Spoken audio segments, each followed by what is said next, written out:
Eu fui uma criança que cresceu assistindo Naruto, então eu ainda nutro bastante carinho pela história, apesar de ter consciência das incontáveis falhas que a história vai sofrendo ao longo do tempo, até se perder por completo, enfim. Mas alguns momentos do anime eu reconheço que ainda se mantém com uma qualidade muito boa, mesmo anos depois.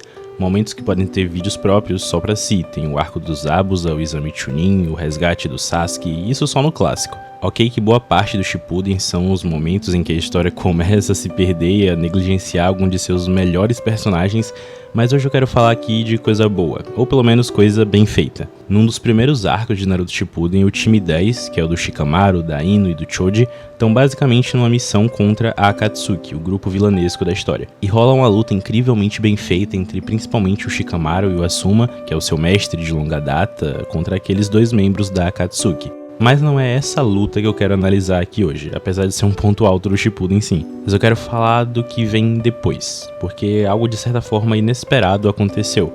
O mestre do time 10, o Asuma, acaba sendo morto nesse combate, apesar deles vencerem no final. E foi de verdade um choque ver a morte dele, porque apesar de ser um personagem mega secundário, né, ele era de extrema importância pro time 10 e especialmente pro Shikamaru, que particularmente sempre foi o meu personagem favorito. E a forma como o anime lida com o luto do Shikamaru é impactante demais, ou foi pra mim na época que eu assisti, porque eu nunca tinha visto uma representação tão acurada desse sentimento. O episódio já mostra que vai ser diferente porque começa num tom sombrio e com uma paleta nada colorida ou vibrante de cores, porque no momento isso não se encaixa. A gente é introduzido ao funeral do mestre Asuma, e curiosamente a única pessoa que parece estar faltando ali é o próprio Shikamaru, que só aparece depois deitado num telhado da sua forma relaxada, costumeira, como se nada tivesse acontecido. O único fator que dá uma dica da morte do seu mestre é a própria roupa preta que ele usa. Fora isso, ele parece estar até normal. O Shikamaru anda pela vila e o anime mostra isso por um bom tempo, mas não é por nada. Isso é uma parte essencial pro episódio. O Asuma foi uma das pessoas mais importantes para a vida e para o desenvolvimento do Shikamaru. Além de mestre e professor, ele era uma espécie de segundo pai e de melhor amigo. Então o Shikamaru andar pela mesma vila onde eles sempre viveram, mas agora sem a presença do Asuma por ali, é bem simbólico. Ele então encontra uma senhora e percebe que ela não recebeu a notícia do falecimento ainda, então ele a vê desmoronar em lágrimas quando ele conta. Um tempo depois a gente vê o Shikamaru nesse estado calmo e reflexivo do lado de fora de casa, olhando o céu noturno por bastante tempo, meio que inconscientemente se negando a fazer coisas como meramente se alimentar direito. Então o pai do Shikamaru, que é um shinobi experiente, vai até ele e o chama pra jogar shogi, algo que o Asuma costumava fazer bastante, apesar de não ser muito bom, como eles mesmos dizem. Aqui a gente vê desse ângulo a mudança sutil no Shikamaru.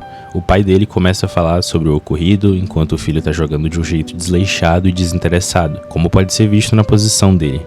E à medida que a conversa avança, o pai continua perguntando coisas que à primeira vista parecem ser só sobre shogi, mas na verdade se mostram ser sobre ele mesmo, o Shikamaru, e o que ele pretende fazer dali em diante. Fica bem evidente como a posição do Shikamaru muda, como se ele fosse incomodado ou ficando desconfortável com aquele tópico, porque é algo que ele vem tentando evitar de pensar, até que isso acontece. O Shikamaru grita coisas como o pai achar que ele é um covarde ou fraco, quando na verdade é só o próprio Shikamaru que pensa dessa maneira, por deixar os seus sentimentos todos acumulados desse jeito, o confundindo cada vez mais. O pai dele sabe que existe esse ideal de que os ninjas, os shinobis, têm que ser fortes e não demonstrar medo ou o que for, mas ele entende que acima de ninja, todos ali são pessoas, inclusive o próprio filho. Então ele diz para que o Shikamaru ponha tudo para fora, seja raiva, medo, tristeza ou qualquer coisa que ele esteja sentindo ali, desde o acontecimento com o Asuma. Tudo que ele vinha já acumulando dentro de si mesmo.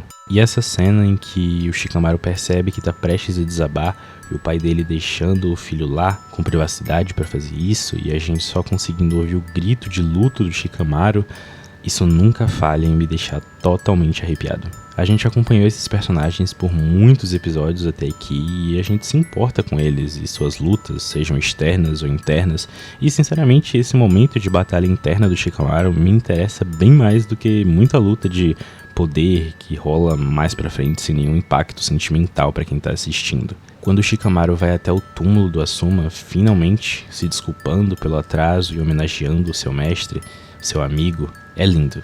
Ele reconhece o erro de ter acumulado sentimentos e só jogado eles pra debaixo do tapete só pra não ter que lidar com a dor. Mas ainda bem que ele conseguiu pôr eles pra fora, porque assim ele pode seguir em frente com o que quer que ele vá fazer. E ver isso quando criança foi de extrema importância pra mim, tanto que é um dos momentos mais importantes ou relembrados ou especiais pra mim até hoje na franquia Naruto.